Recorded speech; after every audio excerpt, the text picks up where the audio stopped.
Right, if you're lucky enough to have a garden, you may well have spent hours there during the pandemic, but spare a thought for the gardeners at Belsay Hall in Northumberland. They've had a huge task on their hands, planting over 8,000 plants during the lockdown.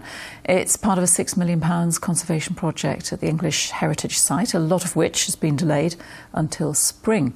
The garden designs were put together by the celebrity gardener Dan Pearson. Steph Cleeseby's been for a look around.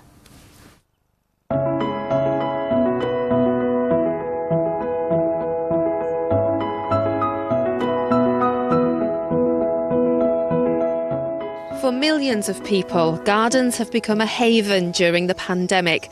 But one small team of gardeners at Belsay Hall had the monumental task of planting thousands of plants. The national lockdown had just been announced back in March when over 8,000 plants were delivered to Belsay. With staff furloughed, it was a race against time to get the plants in the ground.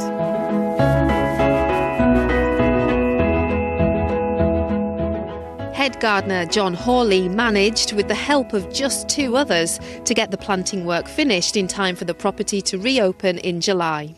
It felt like a huge challenge, to be honest with you, and not least because we didn't have the designer there. So, like I say, we were operating remotely, and also, unfortunately, we hit a heat wave, so it was also extremely dry and extremely warm, and we were doing a lot of watering, so that just made it even more challenging. So you can see we've got shrubs in there, an awful lot of perennials as well.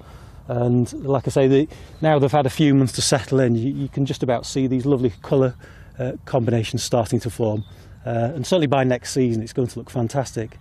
The garden work is part of a £6 million project to conserve the hall and improve the visitor facilities.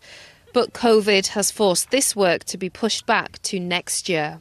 Unfortunately, when the hall was built, it was built so prettily and aesthetically well that the drainage is hidden internally.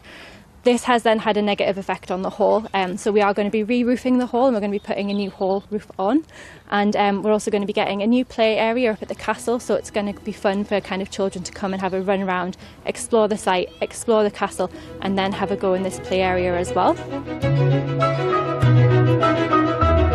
COVID is still having an impact on the way attractions like Belsay Hall operate, but staff say it's not affecting the service they provide, with spooky days planned for Halloween. Steph Cleesby, BBC Look North, Belsay Hall.